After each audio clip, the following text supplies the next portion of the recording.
Welcome to our channel Home Study 24/7 Home Study 24/7 আমাদের চ্যানেলে সবাইকে স্বাগত জানাই।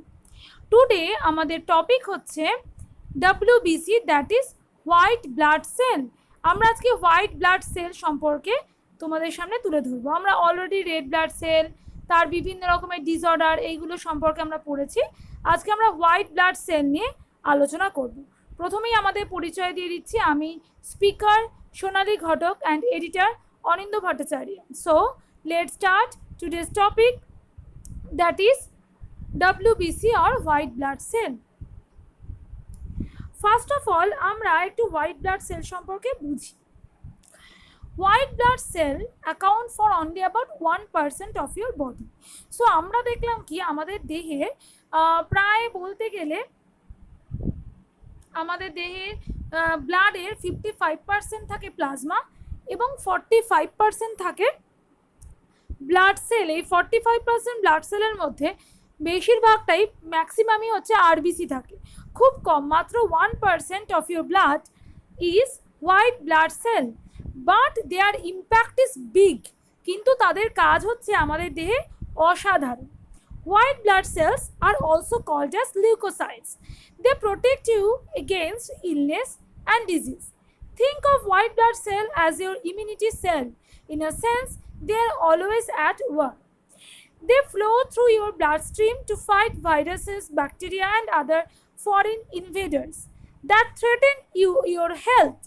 When your body is in distress and a particular area is under attack, white blood cell rush in to help destroy the harmful substance and prevent illness. White blood cells are made in the bone marrow. They are stored in your blood and lymph tissue. Because some white blood cells have a short life of 1 to 3 days, your bone marrow is always making them. আমরা বুঝলাম bone marrow অর্থাৎ হাড়ের মধ্যে যে অংশটা থাকে, যেটাকে আমরা ম্যারো বলে থাকি, সেই বোন ম্যারোর মধ্যে WBC তৈরি হয়, যেরকমভাবে আরবিসিও বোন ম্যারোতে তৈরি হয়। এরা 1 থেকে 3 দিন মতো কিছু ব্লাড WBC বেঁচে থাকতে পারে। এরা প্রচুর কম পরিমাণে, মাত্র 1% থাকে, কিন্তু এরাই আমাদের বডির অনাক্রম্যতা গড়ে উঠেছে, অর্থাৎ ইমিউন সেল আমরা বলে থাকি। বডিতে কোনো ভাইরাস, ব্যাকটেরিয়া, ফরেন কোনো পার্টিকেল কেউ ঢুকলেই, তাদের বিরুদ্ধে হার্মফুল সাবস্টেন্স ঢুকলেই বডির যে সেলগুলো প্রোটেকশন করে, যার জন্য আমরা এত চারিপাশে আমাদের এত সেল রয়েছে, এত ভাইরাস, এত ব্যাকটেরিয়া, আমাদের নাক সবসময় ওপেন থাকে, আমাদের মুখে আমরা সবসময় কথা বলি, অর্থাৎ লক্ষ লক্ষ খালি চোখে দেখতে পাওয়া যায় না এরকম ভাইরাস, ব্যাকটেরিয়া আমাদের দেহকে আক্রমণ করছে। কিন্তু যারা সবসময় এই ভাইরাস, ব্যাকটেরিয়া বা এরকম ইনভেডার বা অ্যান্টিজেন থেকে আমাদের রক্ষা করে যাচ্ছে, তারা আর কেউ নয়, এই 1% WBC। সো WBC, এখানে যদি তোমরা ছবি দেখো, একটা বোনের মধ্যে যে বোন ম্যারো, সেখান থেকে কিন্তু আরবিসি তৈরি হচ্ছে, এই বড় বড় যে ব্লু কালারের সেলগুলো WBC, তো এবং কিছু প্লেটলেট এখানে দেখতে পাওয়া যাচ্ছে, এছাড়া ব্লাড প্লাজমা যেটা লিকুইড। তো আমরা WBC কি সেই ব্যাপারটা আশা করি বুঝতে পারছো। এবার WBC বা হোয়াইট ব্লাড সেল, যাকে আমরা বলছি লিউকোসাইট, তাদের কিছু কিছু ক্যারেক্টারিস্টিক্স থাকে। যেমন ফার্স্ট এখানে বলছে ডায়াপেডেসিস। What is diapedesis? Metamorphosed WBCs pass through vessel wall getting into the interstitial fluid. Actual ছবিটা যদি তোমরা ডায়াপেডেসিসের দেখো, ডায়াপেডেসিস মানে ধরো সরু একটা গলি, সেখান দিয়ে আমাদের যেতে গেলে আমরা যেরকম এরকম পাতলা হয়ে ব্যাপার, যে ছোটো জায়গা থেকে আমরা চেষ্টা করি যতটা সরু হয়ে একটা ছোটো গলির মধ্যে দিয়ে পাস করতে, সেই রকমভাবে WBC সেলগুলো বিভিন্ন শেপ তারা নিতে পারে। ব্লাড ধরো আমার বাইরে কোনো একটা ইন্টারস্টিশিয়াল ফ্লুইডে কোনো রকম অ্যান্টিজেন বা কিছু এসছে, তো তখনই WBC কি হবে, ছোট জায়গা থাকলেও সেই ছোট দুটো পাশাপাশি সেল বা টিস্যু বা ব্লাড ভেসেলের মাঝখানে যেটুকু জায়গা আছে, সেইটুকু জায়গার মধ্যে দিয়ে ওরা এঁকে বেঁকে একদম বেরিয়ে যেতে পারে, যেটাকে আমরা বলে থাকছি ডায়াপেডেসিস। ওকে, অর্থাৎ নিজেদের স্ট্রাকচারটাকে এরা মেটামরফোস্ট করতে পারে। Next, chemotaxis. কেমো মানে কেমিক্যাল, ট্যাক্সিস মানে চলন। It's a process that WBCs shift to some chemical material, metabolic production, antigen antibody complex, bacteria, toxin etcetera. তো কখনো কোথাও অ্যান্টিজেন থাকলে, অ্যান্টিজেন অ্যান্টিবডি কমপ্লেক্স, ব্যাকটেরিয়া এলে বা টক্সিন এলে, এই কেমিক্যালগুলো এলে এই কেমিক্যালগুলো যেই না ঢোকে বডিতে তখনই এরা একটা সিগন্যাল পায় এবং এরা কি করে ডাব্লিউবিসি গুলো সেই কেমিক্যাল মেটেরিয়ালের পিছনে যেতে শুরু করে তাকে নষ্ট করার জন্য বা ধ্বংস করার জন্য বা ব্যাপার কি হয়েছে সেটা বোঝার জন্য। তাহলে এই যে কেমিক্যালের পিছনে যে চলন, that is called chemotaxis and phagocytosis. It is a process that WBCs enclose and engulf exotic or extraneous material and uses intracellular enzyme digesting them. তো WBC কি করে এক্ষেত্রে, এরা ম্যাক্রোফাজ খাবার, ফ্যাগোসাইটোসিস, ফ্যাগো কথা মানে হচ্ছে খাবার আর সাইটোসিস মানে সেলের খাবার।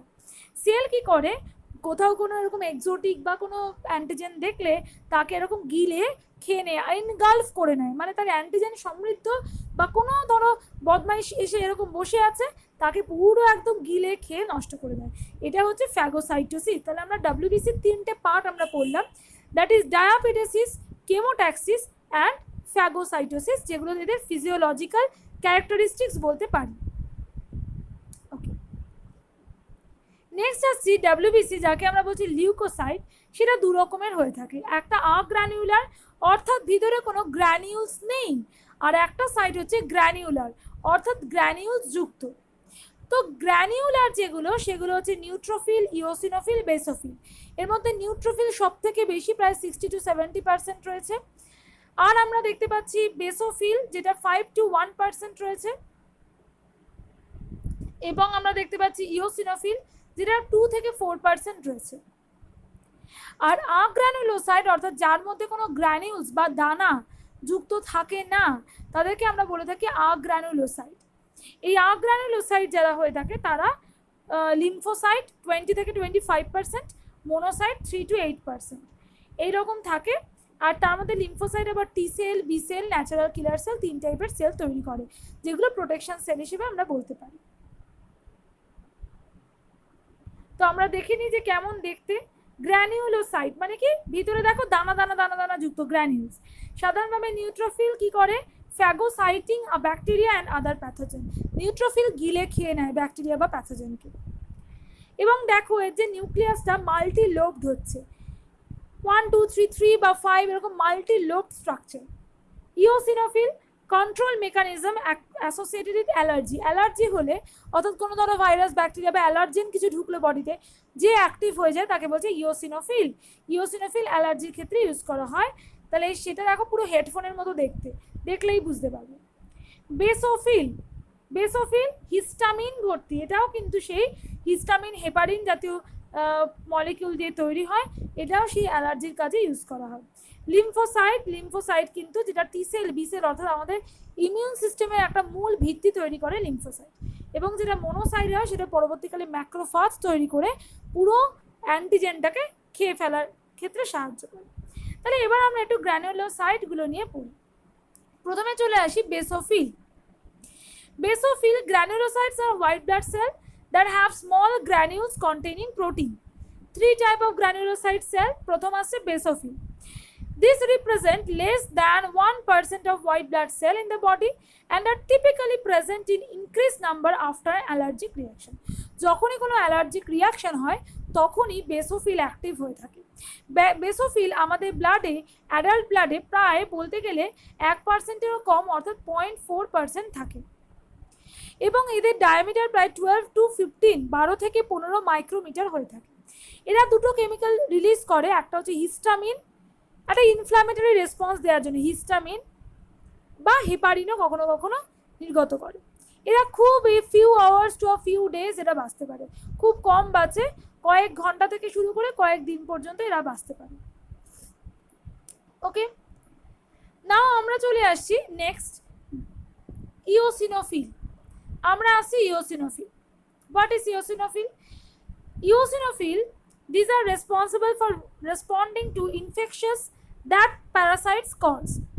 They also play a role in the general immune response as well as the inflammatory response in the body. Inflammation হলে বা অ্যালার্জির কারণে কোনো ধরো লার্জার কোনো প্যারাসাইট বা অ্যালার্জিক কোনো কেমিক্যাল ঢুকলো বডিতে তখন কিন্তু ইওসিনোফিল অ্যাক্টিভ হয়। 2.3% জাস্ট থাকে এদের হাইট, মানে এদের ডায়ামিটার 10 থেকে 12 মাইক্রোমিটার। বাইলোব, পুরো হেডফোনের মতো দেখতে, দুটো যেন লোব রয়েছে, বাইলোব বলে। এটা একটু পিঙ্ক অরেঞ্জ কালারের হয়। আর 8 থেকে 12 দিন এরা থাকে, আর সার্কুলেট করতে পারে প্রায় 4 থেকে 5 ঘন্টা পর্যন্ত। নেক্সট আসছে নিউট্রোফিল, যেটা সব থেকে বেশি, প্রায় 62% নিউট্রোফিল থাকে। এরা 10 থেকে 12 মাইক্রোমিটার হয়ে থাকে এদের আকৃতি। ব্যাকটেরিয়া, ফানজাই এদের বিরুদ্ধে কাজ করে। এরা মাল্টি লোবড হয়ে থাকে অ্যান্ড এরা ওই 6 ঘন্টা মতো থাকতে পারে। এবং আমরা বলতে পারি majority they act as scavengers and helping to destroy bacteria and fungi. তাহলে আমরা গ্র্যানুলোসাইট পর্যন্ত পড়ে ফেলি। এবারে আসছে আমরা আগ্রানুলোসাইটগুলো পড়ব। আগ্রানুলোসাইটের মধ্যে প্রথম আসছে lymphocyte. Lymphocyte, this white blood cell include the following: B cell, T cell, natural killer cell. প্রথমত বলে দিই, আমাদের বডির দু রকমের ইমিউন সিস্টেম আছে, একটা ইনেট, একটা অ্যাডাপটিভ। ইনেট মানে যেটা আমাদের বডিতে স্বভাবত জন্ম থেকেই তৈরি হয়, যেমন আমাদের স্কিন, চোখের জলে লাইসোজাইম, এনজাইম, এগুলো স্বভাবতই আমাদের রক্ষা করে। কিন্তু আমাদের যেটা অ্যাকোয়ার্ড, মানে ধরো আমি চিনি না, জানি না, এরকম একটা বডিতে কোনো অ্যান্টিজেন ঢুকলো, তার বিরুদ্ধে বডিটাকে বুঝিয়ে চিনে তার বিরুদ্ধে যে আক্রমণ গড়ে তুলছে, সেটা ডিউ টু বি সেল এবং টি সেলের মাধ্যমে হয়, অর্থাৎ মেনলি লিম্ফোসাইট। আর ন্যাচারাল কিলার সেল কিন্তু অ্যাকচুয়াল তোমার ইনেট ইমিউন সিস্টেম হিসেবেও কাজ করতে পারে। তো বি সেলকে আমরা বলি বি লিম্ফোসাইট, যার প্রধান কাজ হচ্ছে অ্যান্টিবডি তৈরি করা। নেক্সট টি সেল। টি সেলের প্রধান কাজ হচ্ছে রিকগনাইজ করা। টি সেল আবার দু রকমের হয়, হেল্পার টি সেল এবং কিলার টি সেল। হেল্পার টি সেলের কাজ হচ্ছে রিকগনাইজ করা, কোথায় একটা অ্যান্টিজেন ঢুকেছে তাকে রিকগনাইজ করা, মানে নারদ যেমন নারায়ণ করে সেই রকম। হেল্পার টি সেল খালি লোক জড়ো করে, বি সেল, টি সেল চারিপাশে জড়ো করলো। আর কিলার টি সেল হচ্ছে মা কালী, এসে খড়গ হাতে পুরো একদম গলা কেটে দিল, অর্থাৎ সে কিছু দেখলোই না, অ্যান্টিজেন এলেই তাকে নষ্ট করে দেয়। ভাইরাস ইনফেক্টেড সেলে সাধারণত সাইটোটক্সিক টি সেল বা টি সেল, কিলার টি সেল সেটা কাজ করে। এছাড়া আছে ন্যাচারাল কিলার সেল। এটা কিন্তু বিভিন্ন অ্যাটাকিং ভাইরাস কিলারিংয়ের ক্ষেত্রে, এছাড়া ক্যান্সার সেলকেও ঠিক করতে বা কোনো রকম কোনো মেটেরিয়ালস এলে তাকে রক্ষা, মানে সেখান থেকে রক্ষা করতে কাজে লাগে। নেক্সট আছে মোনোসাইট। মোনোসাইটস আর white blood cell that make up around 2 to 8%, বলতে পারি 5.3%, মানে একদম এক্স্যাক্ট বলতে গেলে total white blood cell count of the body. These are present when the body fights of chronic infection. They target and destroy cells that cause infection. Actual monocyteরা migrate করে blood স্ট্রিমে। যখন এরা টিস্যুতে যায় তখন এই মোনোসাইট তৈরি করে ম্যাক্রোফাজ। এই macro মানে বড়, আর ফাজ মানে খেয়ে নেওয়া। এবং কিডনি শেপের স্ট্রাকচার হয়ে থাকে এরা প্রায় কয়েক ঘন্টা থেকে কয়েক দিন পর্যন্ত বাঁচতে পারে। এদের কাজ হচ্ছে কমপ্লিটলি এরা ম্যাক্রোফাজ তৈরি করে, এরা কি হয়, ভ্যাকুয়াম ক্লিনার বলা হয়। অর্থাৎ কোনো প্যাথোজেন যদি কোনো সেলের মধ্যে ঢুকে থাকে, সেই সেলটাকে পুরো গিলে খেয়ে নিয়ে তাকে পুরো নষ্ট করার কাজ করে ম্যাক্রোফাজ বা মোনোসাইট। সো আমরা এক নজরে একটু দেখে নিই তাহলে আমরা কি কি পড়লাম। First of all erythrocyte. Erythrocyte আমরা পড়েছিলাম, এদের নাম্বার থাকে কত, প্রায় 5.2 মিলিয়ন থেকে 4 থেকে 6.0 মিলিয়ন। এদের অ্যাপিয়ারেন্স যদি দেখি, ফ্ল্যাটেন্ড, বাইকনকেভ, ডিস্ক, নো নিউক্লিয়াস, পেল রেড কালার। আর এদের কাজ হচ্ছে ট্রান্সপোর্ট অক্সিজেন, আর লাইফ স্প্যান 120 দিন বাঁচে। এবার লিউকোসাইট বা ডাব্লিউবিসির মধ্যে অনেক টাইপের হয়। গ্র্যানুলোসাইট, একটু বড় করে দেখাই, হ্যাঁ। প্রথম আছে গ্র্যানুলোসাইট, যেটা প্রায় 1800 থেকে 9950। অ্যাবান্ডান্ট গ্র্যানুলোসাইট প্রচুর পরিমাণে থাকে, গ্র্যানিউল যুক্ত হয়ে থাকে। এবার তার মধ্যে প্রথম নিউট্রোফিল আসছে, নিউক্লিয়ার লোব দেখতে পাওয়া যায়, ইনক্রিজ উইথ এজ, বয়সের সাথে সাথে বাড়তে থাকে। এদের কাজ ফ্যাগোসাইটিক কাজ, খেয়ে ফেলে পুরো একদম ব্যাপারটাকে। Most common leukocyte, life span minute 2 days, কয়েক মিনিট থাকতে পারে বা কয়েক দিন থাকতে পারে। ইওসিনোফিল, নিউক্লিয়াস জেনারেলি 2 লোব, দেখো এটা পুরো হেডফোনের মতো দেখতে। ইওসিনোফিল, ফ্যাগোসাইটিক সেল, এও খুব কম সময় বাঁচে। বেসোফিল, একটা বড় নিউক্লিয়াস থাকে, ভেতরে প্রচুর লোবস থাকে, dark purple granules, promote inflammation, list common, খুব একটা বেশি দেখা যায় না। এছাড়া চলে আসি আগ্রানুলোসাইট, যার মধ্যে রয়েছে লিম্ফোসাইট এবং মোনোসাইট। লিম্ফোসাইট যেটা স্ফেরিক্যাল সেল দেখতে পাচ্ছ কেমন দেখতে হয়। স্ফেরিক্যাল সেল প্রাইমারিলি স্পেসিফিক, এখান থেকে টি সেল, বি সেল এবং ন্যাচারাল কিলার সেল তৈরি হয়, পুরোটাই বলে দিয়েছি। মোনোসাইট সেটা হচ্ছে largest leukocyte, very effective phagocytic cell, যেটা পরবর্তীকালে ম্যাক্রোফাজ তৈরি করে সেলকে নষ্ট, মানে কোনো ইনফেক্টেড সেলকে নষ্ট করে। এছাড়া লাস্ট আছে প্লেটলেট, যেই প্লেটলেট হচ্ছে প্রায় সেলুলার ফ্র্যাগমেন্ট, মানে সেল ভেঙে ভেঙে প্লেটলেট তৈরি করে, আমরা পরে পড়বো প্লেটলেট সম্পর্কে। Plasma membrane and containing granules, hemostasis plus release growth factor, repair and healthy for healing of tissue. Megakaryocyte cell তৈরি করে, বোন ম্যারো কোথাও নষ্ট হয়ে গেলে সেগুলো রিপেয়ার করে, রক্ত জমাট বাঁধতে অনুচক্রিকা সাহায্য করে। তাহলে মূলত আমরা এইগুলো নিয়ে পড়ে ফেললাম। এইবার আমরা আসছি কিছু ডিসঅর্ডার, যেটা ডাব্লিউবিসি রিলেটেড কিছু ডিসঅর্ডার নিয়ে আমরা পড়বো এখন। ওকে, দেখো ডিসঅর্ডার পড়তে গেলে আমরা দেখো কয়েকটা ব্যাপার তোমাদের বুঝতে হবে। ডিসঅর্ডার অ্যাকচুয়াল লিউকোসাইট বা ডাব্লিউবিসি কতটা সংখ্যক রয়েছে তার উপর ডিপেন্ড করছে। পেনিয়া মানে ডাব্লিউবিসি যখন কম, a decrease in number of white blood cell is called Peña.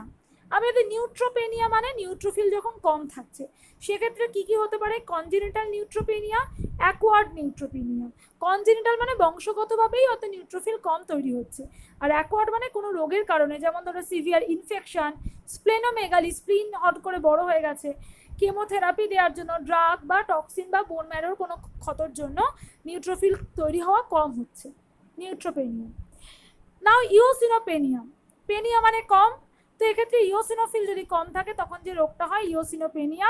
এক্ষেত্রেও দেখো ব্যাকটেরিয়াল ইনফেকশন, এসিটিএইচ মানে অ্যাডিনাল কর্টিকোট্রফিক হরমোন অ্যাডমিনিস্ট্রেশন বেশি হলে সেক্ষেত্রে ইওসিনোফিল কম দেখা যায়।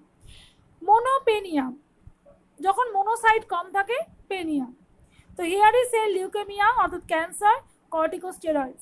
And lymphopenia, congenital immunodeficiency, immune system যদি ক্ষতিগ্রস্ত হয়, অর্থাৎ এইচআইভি বা এইডস, বিভিন্ন ড্রাগ বা জিআই ডিজিজ, গ্যাস্ট্রোইন্টেস্টিনাল ট্রাক্টে কোনো ডিজিজ হলে সেক্ষেত্রে এইরকম পেনিয়া অর্থাৎ কমে যায়, লিম্ফোপেনিয়া হতে।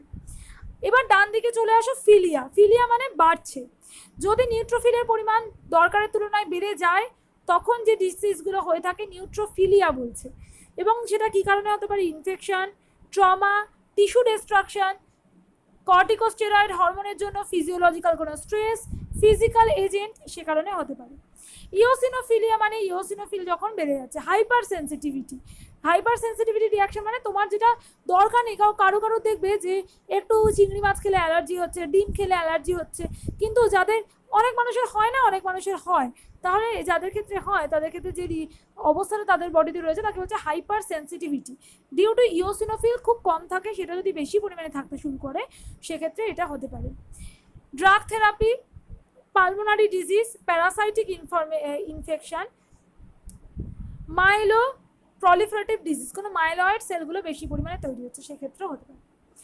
মোনোসাইটোসিস, সাইটোসিস মানে increase in the number of white blood cell more than 11,000 cell per microlitre, অনেক বেশি হলে তখন তাকে বলছে মোনোসাইটোসিস। যেমন এটা হতে পারে মাইক্রোব্যাকটেরিয়াল কোনো ইনফেকশনের জন্য। Recovery phase of neutropenia, neutropenia ঠিক হতে গিয়ে প্রচুর মোনোসাইটোসিস হয়ে গেল, প্রচুর সেল তৈরি হতে শুরু করে দিল। এবার হচ্ছে লিম্ফোসাইটোসিস, লিম্ফয়েড প্রচুর পরিমাণে কখন তৈরি হবে? যদি বডিতে ভাইরাস ইনফেকশন ঘটে, ড্রাগ সেন্সিটিভিটি, ইমিউনোলজিক্যাল কোনো ডিজিজ হলে সেক্ষেত্রে আমরা এরকম রোগ দেখতে পাবো। তো আমরা দেখলাম পেনিয়া মানে কম, ফিলিয়া মানে বেশি। যত ডাব্লিউবিসি দরকার তার থেকে বেশি থাকলে তাকে আমরা ফিলিয়া বলি, কম থাকলে আমরা তাকে পেনিয়া বলি। ওকে, নেক্সট আরও কিছু আমরা এখানে পড়বো, যেমন দেখতেই পাচ্ছ নিউট্রোফিলিয়া, রিঅ্যাক্টিভ কিছু ডিসঅর্ডার। নিউট্রোফিলিয়া, ফিলিয়া মানে বুঝতেই পারছো নিউট্রোফিল বেশি হলে, acute inflammation, bacterial infection, trauma, immune. Agranulocytosis মানে বেশি, অর্থাৎ লো নিউট্রোফিল হলে, নিউট্রোফিল তো গ্র্যানিউলযুক্ত, এবার গ্র্যানিউলযুক্ত যদি কম থাকে সেক্ষেত্রে আগ্রানুলোসাইটোসিস অর্থাৎ বেড়ে যাচ্ছে আগ্রানুলোসাইট অর্থাৎ lymphocyte, monocyte, drug, viral immune system এগুলো হলে। Lymphopenia, bone marrow aplasia, viral drugs, আর মোনোসাইটোসিস মানে এগুলো তোমাদের বলেছি। নিওপ্লাস্টিক হচ্ছে বিভিন্ন ক্যান্সার, যেমন লিউকেমিয়া, লিম্ফোসাইটিক, মাইলোলাইটিক, ALL বা AML, অ্যাকিউট বা ক্রনিক ক্ষেত্রে লিউকেমিয়া হতে পারে।